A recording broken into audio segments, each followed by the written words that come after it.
నీ గురించి పూర్తిగా తెలుసుకున్నాక నీ విషయంలో ఏం చేయాలనుకుంటున్నానో కీర్తికి చెప్పాను. నేను చెప్పేది కొంచెం అర్థం చేసుకో కీర్తి. వాడి లైఫ్ స్పాయిల్ అయిపోతుంది. వాడు ఇన్నోసెంట్ ఫెలో. నువ్వు వాడికి బుద్ధి చెప్పడం మానేసి నా దగ్గరికి వచ్చి నన్ను కన్విన్స్ చేస్తావేంటి? కీర్తి, మన పెళ్లి గురించి ప్రాబ్లమ్స్ గురించి అర్థం చేసుకున్నంత మెచ్యూరిటీ వాడికి లేదు. వాడి వయసు అలాంటిది. ఆ వయసు దాటే కదా మనం ఇక్కడికి వచ్చాం. మనమే వాడిని అర్థం చేసుకోవాలి. నువ్వు నా మాట విని నేను చెప్పినట్టు చేస్తేనే వాడి లైఫ్ బాగుపడుతుంది. లేదంటే వాడు చచ్చిపోతాడు. ఆల్రెడీ ఒకసారి సూసైడ్ అటెంప్ట్ కూడా చేసుకున్నాడు. You have to understand. ఆ రోజు నువ్వు ఉన్న పరిస్థితుల్లో నీకేం చెప్పినా అర్థమయ్యేది కాదురా. అందుకే కీర్తిని కన్విన్స్ చేశాను. మీ మొగుడు పిల్లలు ఆడి నాటకం చాలు. అయినా నువ్వు ఎన్ని కథలు చెప్పినా నాకు జీవితం కన్నా ప్రేమే ముఖ్యం. ఏంట్రా ఇంత చెప్పినా ప్రేమ ప్రేమ అంటున్నావు? ఏంట్రా నీ ప్రేమ? ఎక్కడో బస్ స్టాప్ లో ఒక అమ్మాయిని చూసి ప్రేమించానంటూ వెంటపడి విసిగించడమా? అమ్మాయి లైఫ్ ఏంటో, అమ్మాయి పరిస్థితులు ఏంటో ఏం అవసరం లేదా నీకు? తీరా అమ్మాయి నీ ప్రేమను ఒప్పుకోపోయేసరికి పిరికి వాళ్ళ చావాలనుకున్నావు అంతేగా? అదే కొంచెం ధైర్యం ఉంటుంటే ఆ అమ్మాయినే చంపేసేవాడి నువ్వు. ఇదేనా ప్రేమ అంటే? రే నారాయణ, ప్రేమ అంటే చంపడమో చావడమో కాదురా, అదో గొప్ప బాధ్యత. ప్రేమించావు, పెళ్లి చేసుకున్నావు, నా బాధ నీకే అర్థం అవుతుంది. ఎన్ని లెక్చర్లైనా ఇస్తావు. దీన్ని పాటించడానికి పిక్చర్లో నేను ఒకటి ఉన్నాను కదా. అది కాదురా, నన్ను చూడు. చదువుకోవాల్సిన టైంలో ప్రేమలో పడి కెరీర్ మొత్తం నాశనం చేసుకున్నాను. సెటిల్ అవ్వాల్సిన టైంలో ఇంకా స్ట్రగుల్ అవుతానే ఉన్నాను. నేను చేసిన తప్పే నువ్వు కూడా చేయకూడదనేరా ఇదంతా చేసింది. నువ్వు ఎన్ని చెప్పినా ఎంత చెప్పినా ప్రేమ లేని జీవితం నాకు వేస్ట్. నాకు చావు తప్ప వేరే దారి లేదు. నేను చెప్పాల్సింది చెప్పాను. ఇక నీ జీవితం నీ చేతిలో ఉంది. బతికి సాధిస్తావో చచ్చి ఓడిపోతావో నీ ఇష్టం.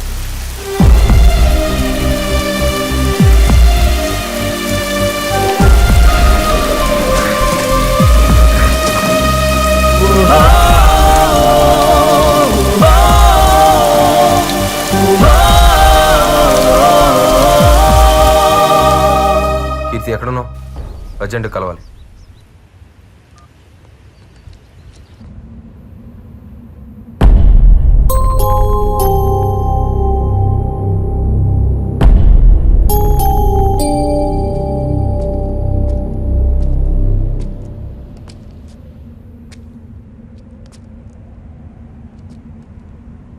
ఏంటి డల్గా ఉన్నా? నారాయణకి మన రిలేషన్ గురించి చెప్పేశాను. బుద్ధుందా నీకు? అప్పుడు ఎందుకు చెప్పా? ఇంకెప్పుడు చెప్పాలి? ఎగ్జామ్స్ కూడా అయిపోయినాయి కదా. ఎగ్జామ్స్ అయ్యాయి కానీ ప్రాక్టికల్స్ ఉన్నాయి. అవి కంప్లీట్ చేయకపోయినా ఫెయిల్ అవుతాను తెలుసా? సరే, తెలుసో తెలియకో తెలియాల్సిందేగా చెప్పాను. అలా అయితే ఆ రోజే వాడిని వదిలేస్తే వాడు చచ్చేవాడు కదా. ఇంతకీ ఏమన్నాడు? వాడిలో ఏ మార్పు రాదు. మనం చేయాల్సిన దానికంటే చాలా ఎక్కువ చేసాం. ఇది కామన్ సెన్స్ ఉన్నోడికి ఎప్పటికైనా అర్థం అవుతుంది. వాడు వచ్చి నీతో ఎంగేజ్మెంట్ అంటే తట్టుకోలేక నిజం చెప్పేశాను. ఇంకా ఎంతకాలం నా భార్యను ఇంకోళ్ళ వరకు యాక్ట్ చేయమనాలి? నా వల్ల కాదు. మనం చేసింది అర్థం చేసుకుంటే వాడి జీవితమే బాగుపడుతుంది, లేదంటే నాశనం అవుతుంది. అరే ఇంత చెప్పినా ప్రేమే ముఖ్యం అంటే ఎవడు కాపాడగలుగుతాడు? చాలు, ఇంకా వాడికి మనకి సంబంధం లేదు.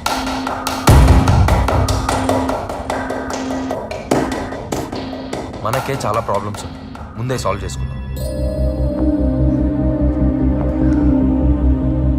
వాడికి ఏమైనా అయితే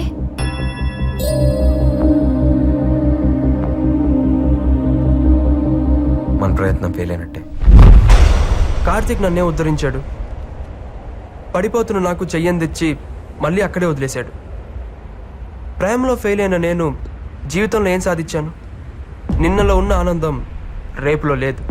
ఇంకెందుకు బ్రతకడం? ఈ ప్రపంచంలో నేను ఒక్కరికే సమాధానం చెప్పాలి.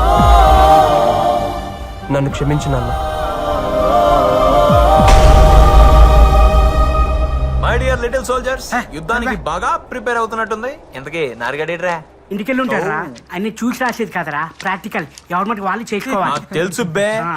థియరీగా నారిగడు ఉన్నాడు గానీ ప్రాక్టికల్స్ గా దేవుడు ఉన్నాడు రా. ఆయనే దోలు తీరుస్తాడు. నారాయణ పేరెంట్స్ రా. Good evening everybody. లే రండి రండి. అందరూ బాగున్నారా? బాగున్నాం. కూర్చోండి అండి, కూర్చోండి. అయినా మీరేంటి అంకుల్ ఈ టైంలో? ఏం లేదు, రేపు నారాయణ పుట్టినరోజు. వాడి కోసం కొత్త బట్టలు తీసుకొచ్చాం. అవును, ఏడి వీడు? అదేంటి అంకుల్, వాడు ఎగ్జామ్ అయిపోయిన తర్వాత హాస్టల్ కూడా రాలేదు. ఇంటికి వెళ్ళాడు అనుకున్నామే. హాస్టల్ కి రాలేదు, ఇంటికి రాలేదంటే ఎక్కడికి ఉంటాడు? కంగారు పడకు. అంకుల్ మీరేం టెన్షన్ పడద్దు. ఇక్కడికి రాలేదంటే మా ఫ్రెండ్ వాళ్ళ ఇంటికి వెళ్ళి ఉంటాడు. మీరు నిశ్చింతగా ఇంటికి వెళ్ళండి. రేపు పొద్దున్న కాలేజ్కి వచ్చేయండి. వాడిని తీసుకొచ్చే బాధ్యత మాది. కిరణ్, ఈ బట్టలు వాడికి ఇచ్చే. Okay uncle, everything is fine. చూసుకుంటాంగా. No problem. ఎక్కడికి వెళ్ళి ఉంటాడు? పద, వెతుకుదాం.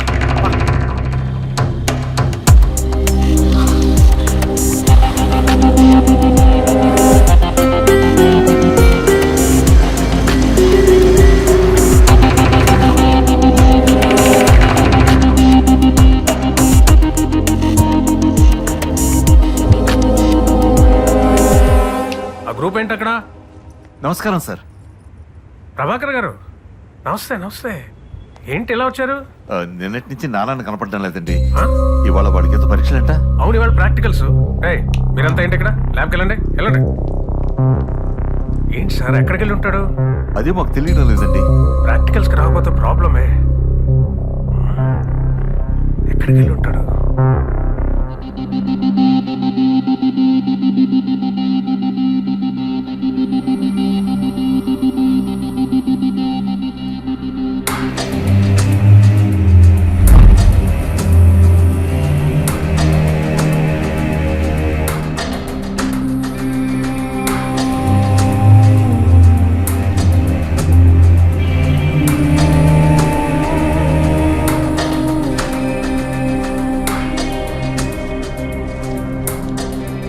హాయ్ నారాయణ, ఎగ్జామ్స్ ఎలా రాసావు? నువ్వు ఈ లెటర్ చదివే సమయానికి నేను నీ దగ్గర లేనందుకు సారీ. నువ్వు నా వెంట తిరిగినప్పుడు, ఇబ్బంది పెట్టినప్పుడు, చివరికి ఆ రోజు నేను చచ్చిపో అన్నప్పుడు కూడా నీ ప్రవర్తనపై కోపం కలిగింది గాని నీ మీద కాదు.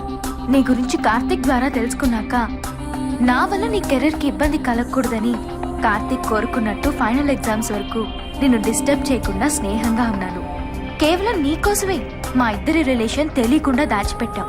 నువ్వు అర్థం చేసుకుంటావని అనుకుంటున్నాను. నువ్వు టాలెంటెడ్ స్టూడెంట్వే కాదు, అందరి ప్రేమను పొందగలిగే అదృష్టవంతుడివి. నా మాటలు గాని నా ప్రవర్తన గాని నీకు బాధ కలిగించే విధంగా ఉంటే క్షమించమని అడగను, అర్థం చేసుకోమంటున్నాను. తప్పు ప్రేమలో కాదు, ప్రేమ అంటే ఏంటో తెలుసుకోలేని మనలో ఉంది. నువ్వు తెలుసుకుంటావనుకుంటాను. నువ్వు అనుకున్న స్థాయికి కాదు, ఊహించని గొప్ప స్థాయికి చేరుతావు.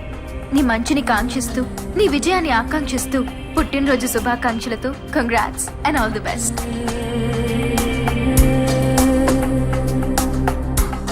ప్రేమ లేని జీవితం శూన్యంగా కనిపించి జీవితాన్నే చాలించాలనుకున్నాను. ఒక్క క్షణం కీర్తి కార్తీకుల త్యాగాన్ని గుర్తు తెచ్చుకున్నప్పుడు నా మీద నాకే అసహ్యం వేసింది. నా జీవితం బాగుండాలని వాళ్ళు ఆలోచించినంత గొప్పగా నేనెందుకు ఆలోచించలేకపోయాను? వాళ్ళ ప్రయత్నానికి అర్థం ఉండాలంటే నా లక్ష్యాన్ని నేను చేరుకోవాలి. వాళ్ళ ప్రేమ గొప్పది, చావాలనుకుని నన్నే మంచిగా మార్చింది. కన్న వాళ్ళ ప్రేమ ఆశీస్సులతో ఇన్నాళ్ళు బ్రతికి నేను కీర్తి లేకుండా బ్రతకలేనా? కీర్తి కార్తీకుల స్ఫూర్తితో ముందుకు వెళ్తాను.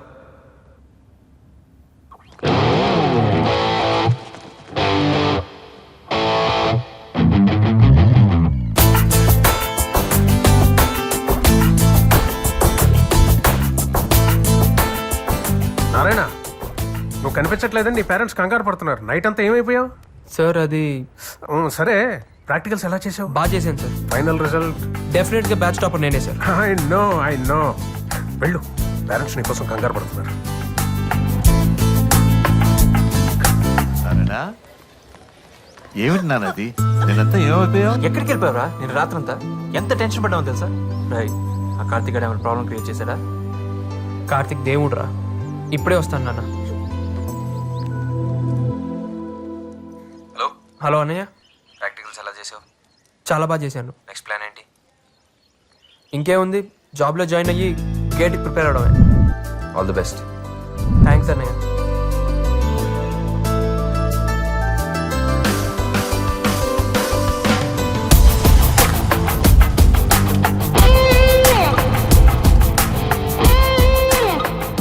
ఎందుకమ్మా బాధపడతావు? వచ్చేసాను కదా, పద ఇంటికి వెళ్దాం.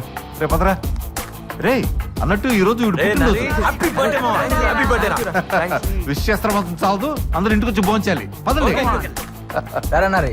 అబ్బా ఎగ్జామ్ టెన్షన్స్ అయిపోయాయిరా.